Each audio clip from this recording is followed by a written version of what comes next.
If you've been following the SoCHiology podcast since I launched it in 2021, you will be aware of the reverse psychology sub-series, which is basically unpopular Chicago opinions from Chicago. You will also be aware of the SAT, the SoCHiology awareness test, where I quiz random Chicagoans about different questions in regards to Chicago history and culture.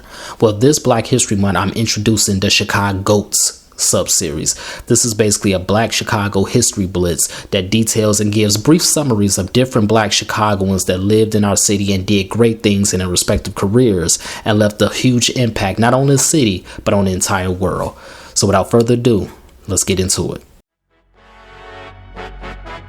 From Harold Washington to Harold's Chicken and everything in between and beyond, this is SoCHiology.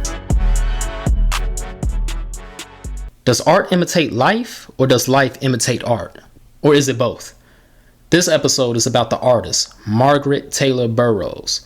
Born on November 1st, 1915 in St. Rose, Louisiana. Her family moved to Chicago in 1920 when she was just 5 years old. She attended Inglewood High School and became classmates with Gwendolyn Brooks. As classmates, the two joined the NAACP Youth Council, and Burroughs earned her teacher's certificate from the Chicago's Teachers College in 1937. She helped found the Southside Community Arts Center in 1939 to serve as a social center, gallery, and studio to showcase African-American artists.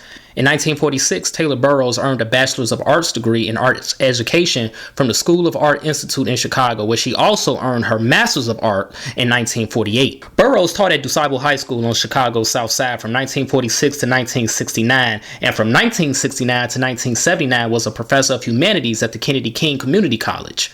She also taught African American art and culture at Amherst College in 1968.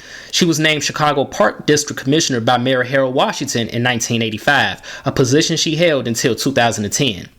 Margaret Burroughs is also a recipient of the honorary doctorate as well as the President's Humanitarian Award in 1975. As an artist, though, throughout her career, she was seen as a visual artist and a writer, and she chose a lot of themes concerning family, community, and history. She said, quote, "Art is communication," end quote. She also said, quote, "I wish my art to speak to not only for my people, but for all humanity," end quote. In many of her pieces, she depicts people with half black and half white faces. She also shows the barriers that stops communities from uniting.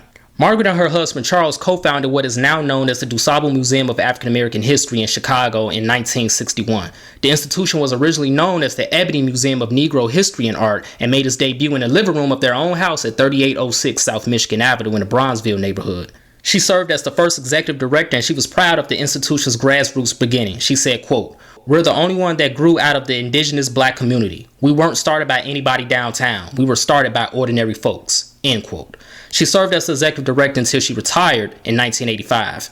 Margaret Taylor-Burroughs died in Chicago on November 21st, 2010, when she became an ancestor. But does art imitate life, or does life imitate art? Margaret T. Burroughs wrestled with that question, even though she might not have said it. But if you look at her art pieces, if you look at her writings, she wanted her art to speak to the lives that we were living, and she wanted the lives we were living to be transformed into beautiful art and escape the chaos that we were surrounded by. Margaret T. Burroughs, you truly are a ChicaGOAT. If you enjoyed this podcast, I ask for two things and I will love you forever. Number one, please engage with us on social media. So like, share, subscribe, and comment on whatever platform you're listening to it on. And number two, please make sure you pass it on to a friend who will enjoy it as well.